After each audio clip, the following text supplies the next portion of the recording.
What? Why does it show that?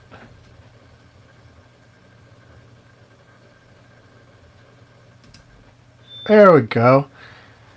That's a new thing. It had the logo for a second on the live stream before it had us. Well, that's exciting. Okay, I guess we'll get started. Blah blah blah blah blah. For anybody who watches the live stream, which have been a few scattered views lately, I still have the something went wrong monkey on the thing that is supposed to show me comments. I don't know why. I don't really care because we don't really watch comments during the live stream really usually. Sometimes maybe, but as long as I have the something went wrong monkey, I'm not. And I did just check the last 4 or 5 episodes. No new comments on anything, so that's cool. The podcast really isn't about YouTube. It's just like an add-on. An add-on. It's just you know, it was one extra click, so we figured why not. And it gives me yet another backup in case something goes wrong with the other ways I save the stuff for later for editing and putting out the real podcast. Anyway, let's go.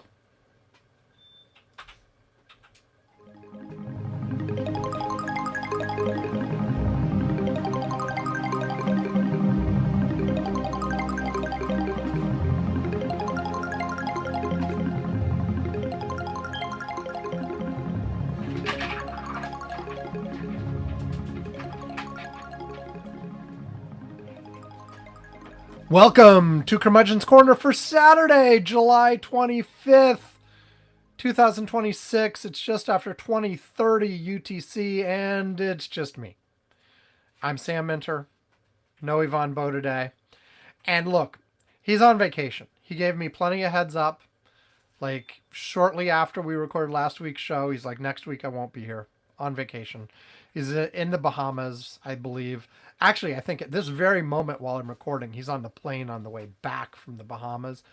But judging from what he's been posting on the Curmudgeon's Corner Slack. But yeah, I send out the email that I usually send out asking for potential co-hosts and got no answers this time. As usual, I didn't include the last couple of people to co-host. So Ed and Bruce, who are usually up for it a bunch of the time, weren't included in my invite because I try to rotate and have some new people, but nobody else answered me. So it's just me. And also I was fairly constrained on my schedule. And I said the only time I could really do it was Saturday morning, Pacific time. And because I couldn't do it Friday, I had stuff going on. And Saturday afternoon, I'm supposed to be out doing signs for my wife's campaign.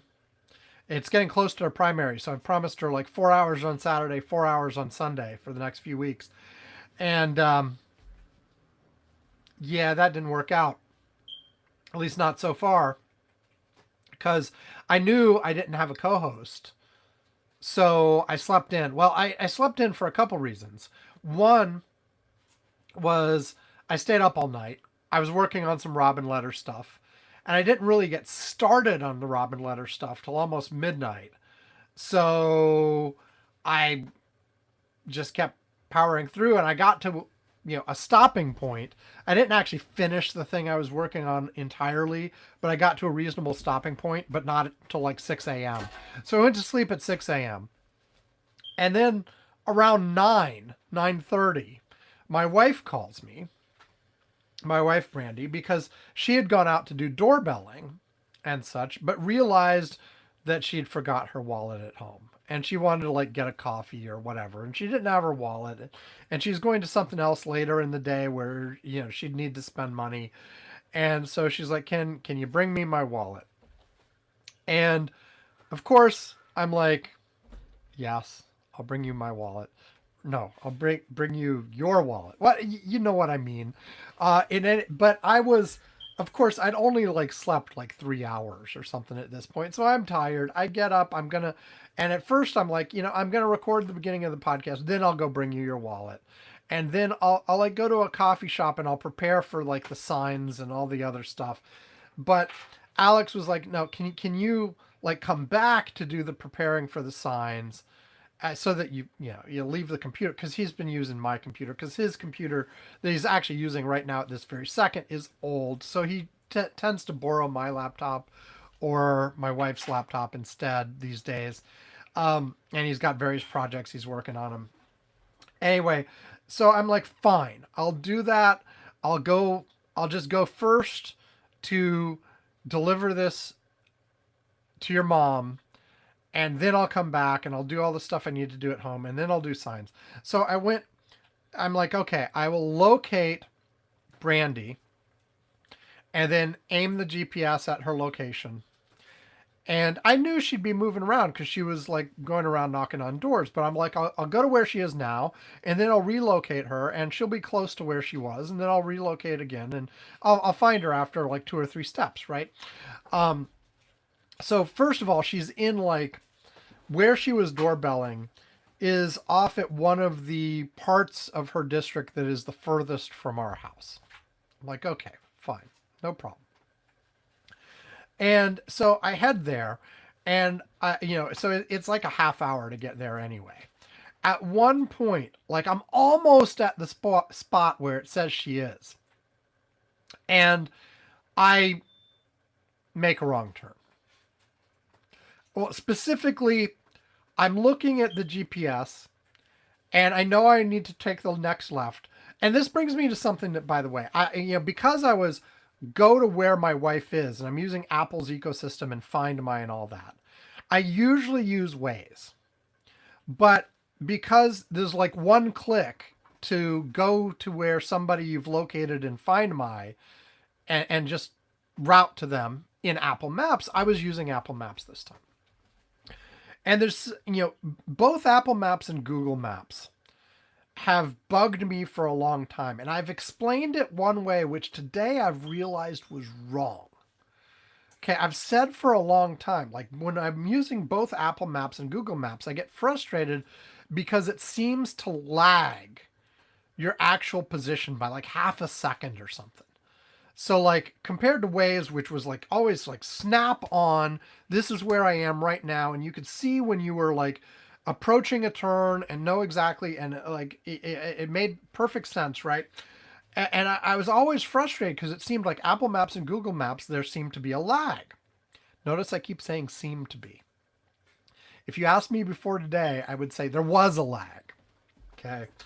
But, so what it would always, because I'm always sort of keeping an eye on the map and judging when to turn by seeing myself come up on the turn on the map, right?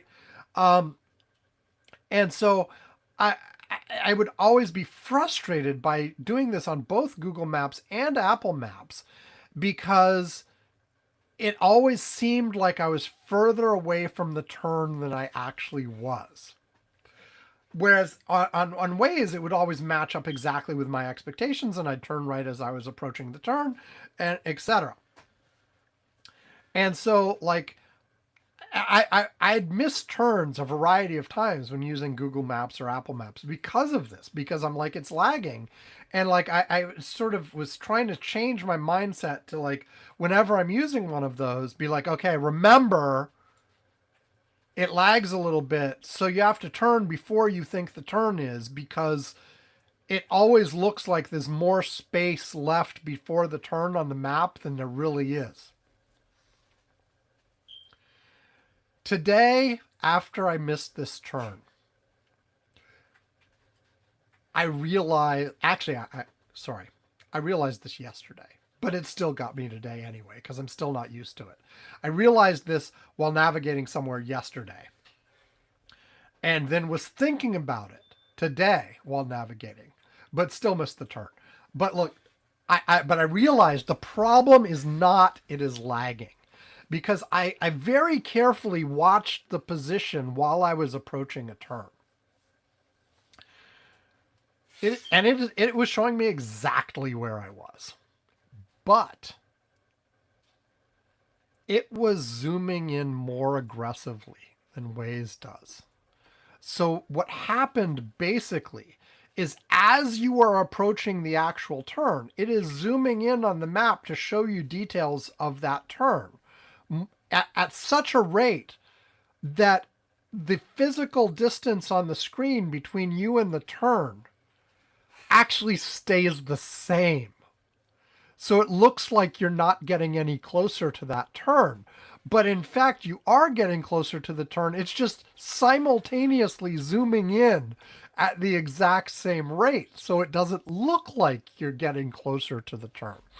And I realized what Waze does is it just doesn't zoom in quite as far. It also zooms in as you approach a turn, but it stops zooming in a little further away from the view of the intersection. And one reason behind this, to be fair, is Google Map and Apple Maps tend to give a detailed view of the intersection. Like you can see all the lanes, you can see the shape of the intersection, you can see where the turn lanes are and where the regular lanes are. Whereas Waze doesn't show that level of detail, even if you zoom in. And I actually like that level of detail that Apple Maps and Google Maps provide. And I'm like, I wish Waze had that. But because they have that level of detail available to show you, they zoom in further and zoom in longer. So as you are actually approaching the intersection, it is still zooming in, and it is zooming in at a rate that almost exactly matches. So it looks like you're not getting closer. And I'm sure this is something, if I used Google Maps or Apple Maps all the time, I would have gotten used to a long time ago, and it would be natural to me, and of course I would know where the turn was. But because I use Waze all the time, and Waze doesn't do that last little bit of zoom every time I use Apple Maps or Google Maps, I get thrown off by this. And even though on the drive over there, I was actively thinking about this issue and thinking about it, and like, as I approached various intersections, looking at the map and confirming that my hypothesis was correct, and it was. As I approached this particular intersection, close to where Brandy's location was, another car came the other direction, right at where the turn was, obscured the view of the turn because it was a small street, not a big street, and I drove right past it.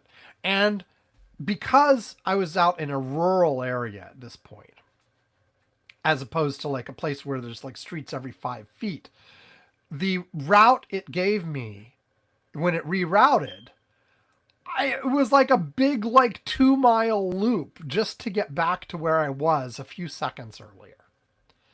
Now, I probably could have turned around in like somebody's driveway or something, but I did the 2-mile loop, and it took extra time.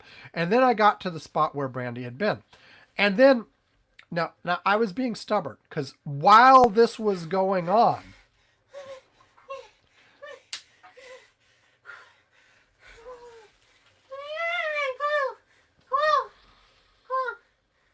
hold on, Alex is making me look at something.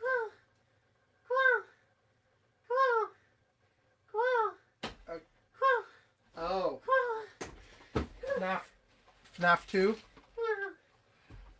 Alex just successfully completed FNAF 2. He's very excited. Okay. What was I saying? Okay. While all this had been going on, I think even slightly before I missed the turn, Brandy had texted me, and because I had CarPlay on, it had read this out loud, so I knew this. She texted me, I'm no longer there, but I've stopped moving, and she sent me an address to where her new location was. But I didn't pause to change the address. I was like, okay, I will stick with my plan. I will get to where she was, and then I will relocate to her next location, and then I'll go there, and presumably each one will be closer than the one before, and I will sort of zoom in on her, and I will find her. So I did that once I got to the place where she had been. And, well, of course, she was like 20 minutes back in the direction I had just come from. So I'm like, okay, fine. If at the moment she had texted me that she was no longer there, I had stopped and put in the new address where she was, I would have been there like a long time ago. So, but I went to the new place, and I got to the new place after the 20 minutes or whatever, and it was her car was there, but she was not. So I located her again, and she was like, half a mile away down the street. So I found her, and I picked her up. And then she had been doorbelling and talking to people. And, the whole thing, I was going to bring her wallet and her purse that she'd left at home. I gave her those, but then she's like, she needed like a bio break. I'm like, so I offered to like drive her to the nearest gas station and then bring her back where she was. And so I did that. And, and then after all this, I had to drive home, which was another half hour.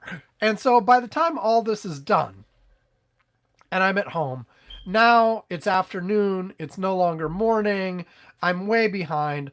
I'm doing this segment, and I've now talked for like 15 minutes or something on this segment, and I haven't even gotten to the two movies yet. I'm going to do the two movies in a second.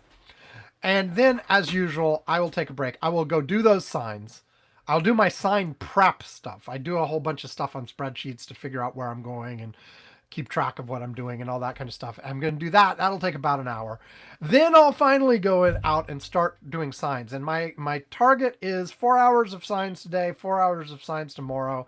And I think what I'm going to do is the first hour of the 4 is going to be checking signs I've already put out to see their status and adjust them if necessary, which, by the way, there have been a rash. I've got all kinds of reports in the last week, and I've seen a few myself of places where I put out signs where the signs have been removed or knocked down or defaced or whatever. And so I'm going to try to hit some of those, and then 3 hours of putting out new signs. That's the plan anyway. But it's so late at this point. I can probably, I can definitely still get 4 hours in before dark, but it's getting closer. And then I've got more Robin Letter stuff I have to do, and the rest of the segments of this podcast, which I'll probably do tomorrow or whatever. But tomorrow's going to be busy too. Anyway, I'll do a couple movies now, and I'll do newsy stuff in the second half of the show. Maybe I'll plan for only 2 segments this time, not 3. We'll see how it goes. Okay, movies. Movies. Movies. Okay, you probably didn't need that. Okay, I got 2 movies this time. Number 1 from 2012, Paranorman. Kids movie. Well, Wikipedia description, not the plot yet. I'll get to that in a second. A 2012 American independent stop-motion animated comedy horror film. Directed by blah, blah, blah. Stars blah, blah, blah. It is the first stop-motion film to use a 3D color printer to create character faces. In the film, I'll jump to the plot. First couple paragraphs of the plot, like I often do. In the small town of Blythe Hollow, Massachusetts, Norman Babcock is an 11-year-old outcast who speaks with the dead, including his late paternal grandmother and various ghosts in town. Almost no one believes him, and he is isolated emotionally from his family, while being looked down upon by his own peers around the school. Neil Down, an overweight boy who is also bullied, finds in Norman a kindred spirit. After rehearsing a school play commemorating the town's execution of a witch 3 centuries ago, The boys are confronted by Norman's estranged and seemingly deranged great uncle, Mr. Pendergast, who tells Norman that he soon must take up his regular ritual to protect the town. Soon after this encounter, Mr. Pendergast dies of a heart attack. During the official performance of the school play, Norman has a nightmarish vision of the town's past, in which he is pursued through the woods by townsfolk on a witch hunt, embarrassing himself and leading to a heated argument with his paranoid father Perry, who later grounds him. His mother Sandra tells him that his father's manner is stern because he is afraid for him. The next day, Norman sees Pendergast's spirit, who tells him that the ritual must be performed with a certain book before sundown that day, then makes him swear to complete the task. Pendergast's spirit is set free and crosses over. Norman is at first reluctant to go because he is scared, but his grandmother tells him it's all right it's all right to be scared, as long as he does not let it change who he is. Norman sets off to retrieve the book from Pendergast's house, having to take it from his corpse. ... Things progress. He has to do this. There's things with ghosts. There's things with town folks. All of this kind of stuff. I liked it. It was cute. I'll be honest. Before I read that description, I'd forgotten what it was about. Like, I was like, Paranorman. What was that again? What was that? I'm not sure. But it all came back to me when I read the description here. And it was cute. It's just a fun little animated movie. Nothing too deep. Nothing too, like, unexpected or profound. But it was fun. I'm going to give it a thumbs up. Because you need those kinds of fun movies. Not everything has to be, deep and profound, Oscar-winning, best movie of all time stuff. It's nice. Let's see, what was its, anything about its reception and blah, blah, blah. They usually have that. Rotten Tomatoes, 89%. Average rating, 7.3 out of 10. Critical consensus, beautifully animated and solidly scripted. Paranorman will entertain and frighten older children while providing surprisingly thoughtful fare for their parents. Okay. Yeah, I liked it. Thumbs up. Good job. Speaking of movies that do get amazing critical acclaim and all that, my next movie is number 1 on the 1998 AFI 100 Years, 100 Movies list, Citizen Kane from 1941, which I actually did talk about close to the time that I actually saw it on one of the times Emily joined us on the show. And I mentioned that by complete coincidence, the day when it was next in line, we'd actually watched number 2, Casablanca. And then I happened to look online and discovered that, like, the very next day, Citizen Kane was actually playing in the theaters in our town as part of a series, like, I forget which chain does it, but there's every summer, like, there's a chain that every weekend plays old classic movies. You can go see them. Anyway, it just happened by pure coincidence that it was that day for Citizen Kane. So we went and saw it in the actual theater. And so when I talked with Emily about this a few weeks back, not a few weeks, it was a lot longer ago than that at this point, last year sometime. It was fine. I liked it. I enjoyed it. I do not, however, feel like it really earns the number 1 slot. I think a lot of it is, is that it was a pioneer and it used a lot of filmmaking techniques for the first time, and it was sort of radical for its time. And you see a lot of tropes and a lot of camera work styles and all kinds of things that later became, standard fare in movies. And this was like the first big production to do a lot of these stuff, these things. Um, and it was it is sort of an epic and had a bunch of scale to it, and that was all fine. But I felt like when actually watching it, it's sort of slow. It's a little bit dry.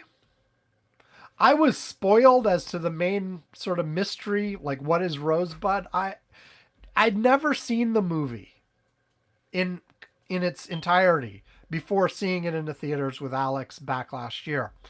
But I I knew the main beats of it just from being around. Speaking of the main beats of it, I should read the plot summary from Wikipedia.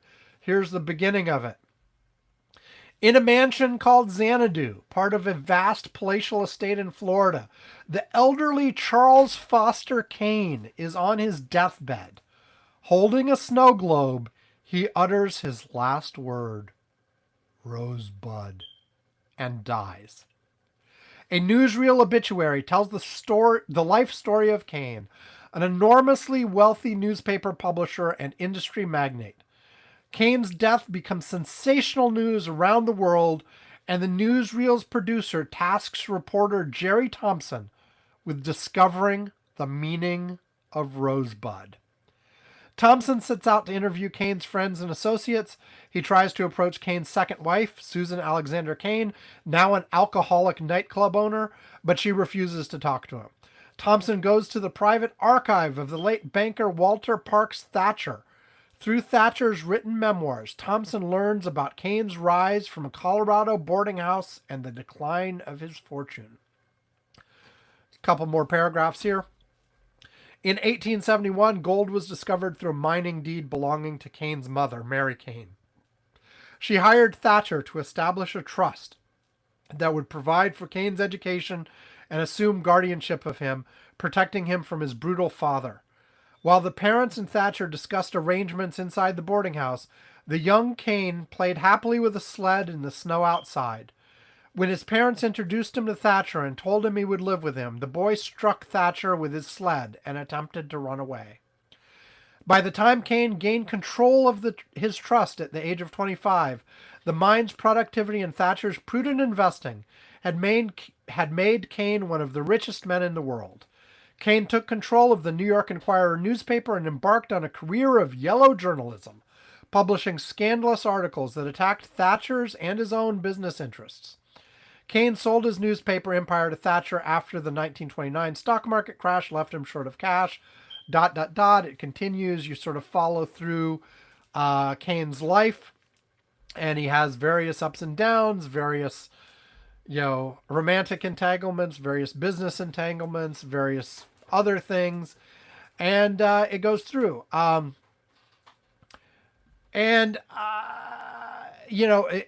famously, Charles Foster Kane in this movie is intended to be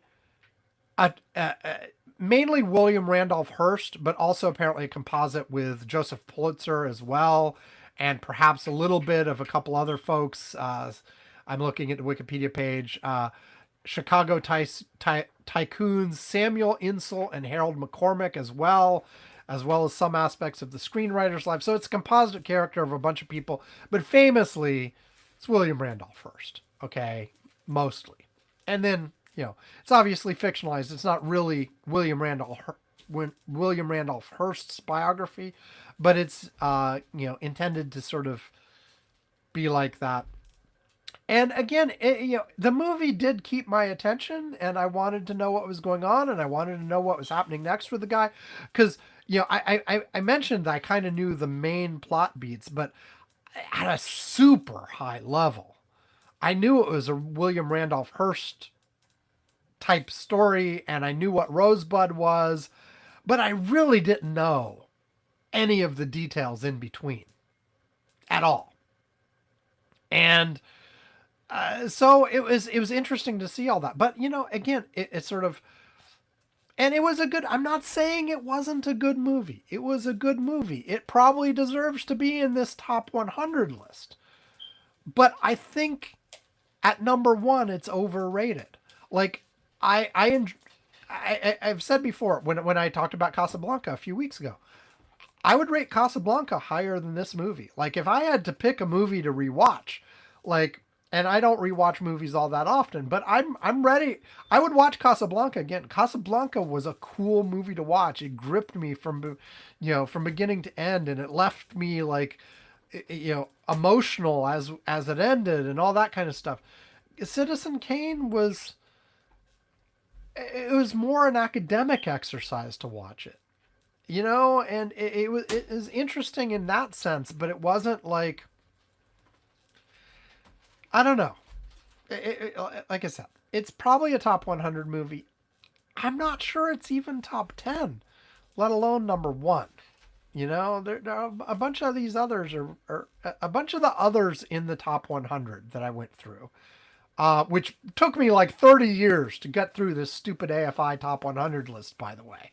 But I did it, and Alex and I have now restarted it and are working our way with the 2007 revision of it. And as of this moment, let's see, we're back up to, where are we back up to? Ba ba ba ba ba ba ba ba ba ba ba ba ba ba ba ba ba ba. We've watched 100 all the way to 71 already. Our next movie is going to be number 70 on the revised 2007 list. And there are a bunch of good movies on this one, on this top 100 list. And I would probably put a decent number of them above Citizen Kane. Maybe I'd put Citizen Kane at like, I don't know, 50 or 60 or somewhere. Not number one. I think it's only number one because of the, they give like the criteria that this is judged for. First of all, it's just the length to qualify length, and has to be English language, American, etc. Has to have critical recognition, major award winner, popularity over time, historical significance, cultural impact. I think this is here because of historical significance and maybe cultural impact. As a just what is the experience of watching it today, I don't think it's number one. Okay, that's it. I'm moving on. It is time for a break. I'm going to play the break, and then I'm going to go off and do all those signs and all that other stuff, and I'll record more tomorrow morning or something. Who knows? But this break is an Apple Dream.